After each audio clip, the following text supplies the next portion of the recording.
Assalamualaikum warahmatullahi wabarakatuh. Saya Octavia Rizka, Prodi Teknik Informatika Angkatan 23.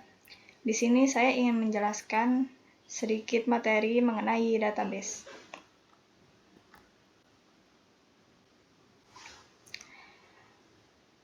Apa itu DBSM? DBSM adalah Database Management System, yaitu sebuah sistem atau software yang dirancang khusus untuk mengelola suatu database dan menjalankan operasi terhadap data yang diminta oleh banyak pengguna. DBMS juga berfungsi sebagai perantara antara pengguna dan database, memastikan bahwa data dapat diakses dan diolah dengan baik.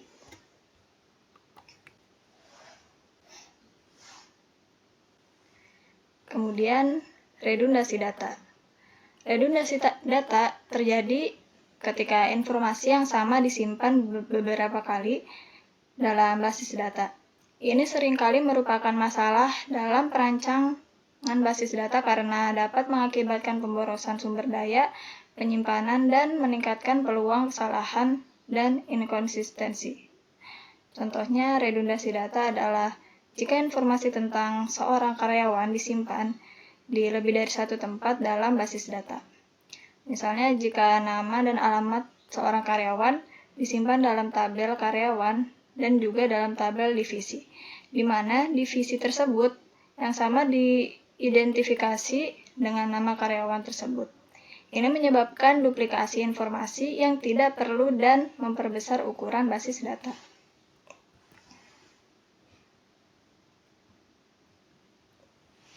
Kemudian ada entitas.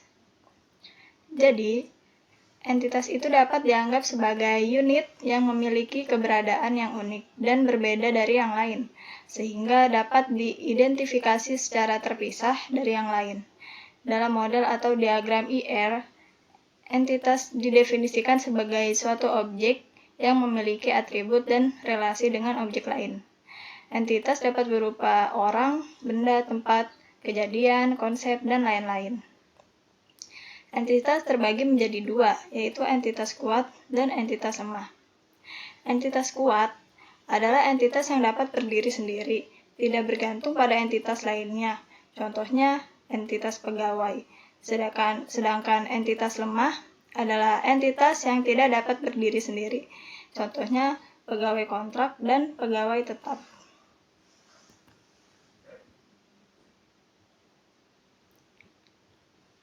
Kemudian ada composite key. Di dalam sebuah desain database, composite key merupakan sebuah kunci yang di dalamnya terdiri dari dua atau lebih atribut. Atribut-atribut tersebut akan secara unik melakukan identifikasi terhadap sebuah kejadian entitas. Contohnya yaitu sebuah entitas yang mempresentasikan setiap modul siswa yang hadir di universitas. Tentunya entitas tersebut memiliki NIM dan juga kode mata kuliah yang menjadi sebuah kunci utama.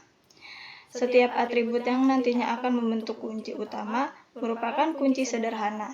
Hal ini karena setiap atribut tersebut merupakan sebuah referensi yang unik pada saat melakukan identifikasi terhadap siswa di dalam suatu kasus serta modul yang lainnya.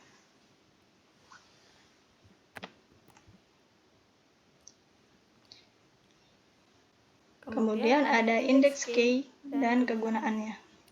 Index key ialah kunci yang digunakan untuk membuat indeks dalam basis data. Indeks merupakan struktur data yang digunakan untuk mempercepat pencarian, penyortiran, dan akses data dalam sebuah tabel. Kegunaan indeks data adalah sebagai berikut. Pertama, mempercepat pencarian data.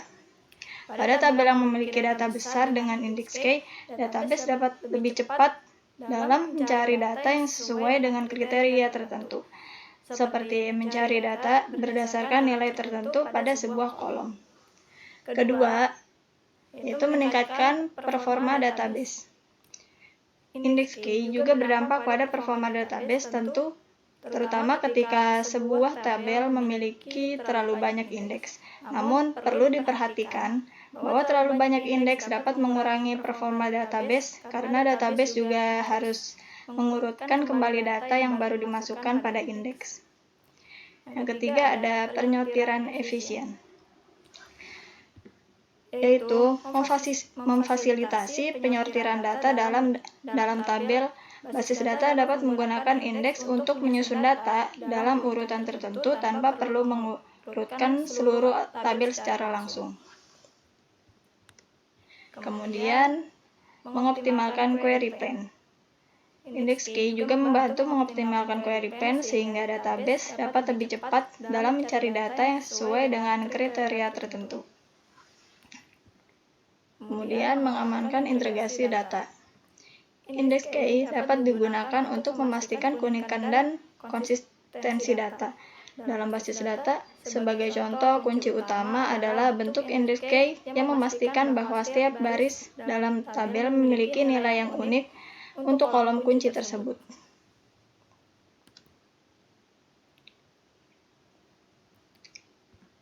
Berikut adalah jenis-jenis arsitektur basis data. Pertama ada sistem terpusat atau centralized system, yaitu basis data dan aplikasi basis data ditempatkan pada komputer tunggal pengguna terkoneksi ke komputer pusat melalui terminal. Kemudian ada sistem client server, yaitu sistem ini memisahkan program pengguna dengan program basis data di sistem yang berbeda. Pengguna terkoneksi ke pusat data yang disebut server sistem melalui suatu program pengguna, user interface, yang terdapat pada personal komputer. Selanjutnya ada sistem terdistribusi. Dalam sistem ini, basis data disimpan di beberapa komputer dan transaksi dapat dilakukan secara lokal atau antar situs.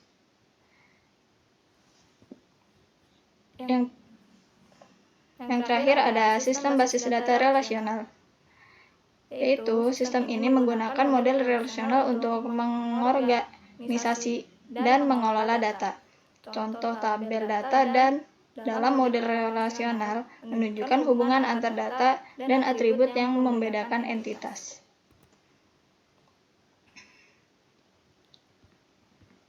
Kemudian ada level basis data. Level basis data terbagi menjadi 3 tingkatan. Yang pertama yaitu level fisik atau physical level.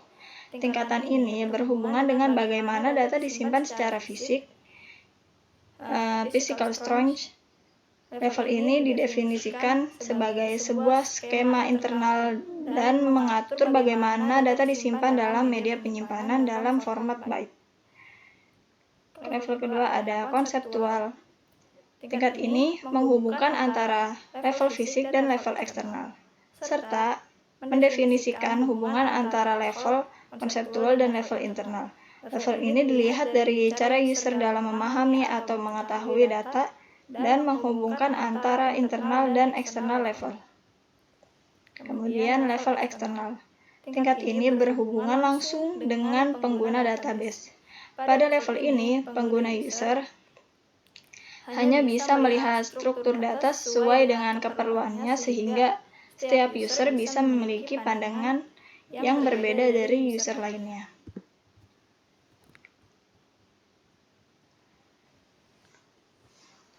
Kemudian apa sih perbedaan basis data, hierarki, dan jaringan? Basis data hierarki dan jaringan adalah dua jenis basis data yang berbeda dalam cara mereka mengorganisir dan mengelola data. Basis data hierarki menggunakan struktur yang mirip dengan organisasi untuk mengorganisir data. Basis data jaringan lebih efektif dalam basis data jaringan menggunakan jaringan entitas dan hubungan untuk mengorganisir data. Basis data jaringan lebih efektif dalam pemodelan hubungan antar data dan lebih sesuai untuk aplikasi dan memerlukan interkoneksi data yang kompleks. Selanjutnya ada perbedaan relational database dengan entitas relationship. Perbedaan antara tersebut ialah bahwa relational database berfokus pada struktur dan organisasi data dalam bentuk tabel dan relasi. Sedangkan entity relationship berfokus pada hubungan antar objek dalam dunia nyata yang disimpan dalam basis data.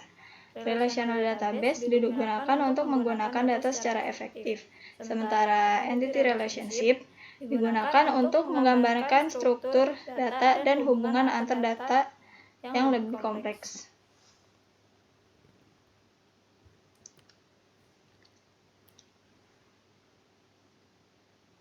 Yang terakhir ada perbedaan SQL dengan NoSQL.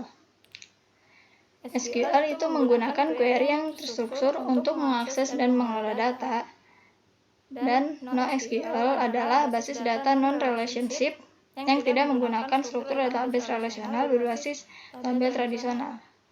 Jadi perbedaannya bahwa SQL adalah basis data relasional yang menggunakan struktur database relasional berbasis tabel tradisional, sedangkan NoSQL adalah basis data non-relasional yang menggunakan berbagai model data untuk menorganisir data.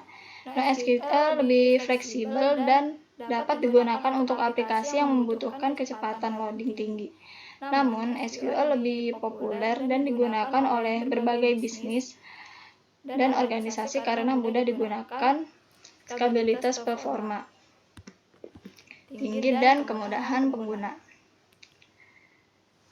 Gambar di samping adalah contoh NoSQL.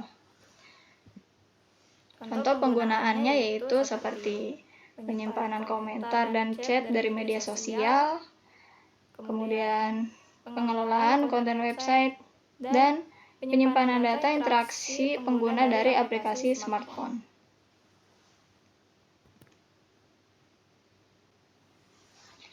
Baik, mungkin cukup sekian materi yang bisa saya sampaikan.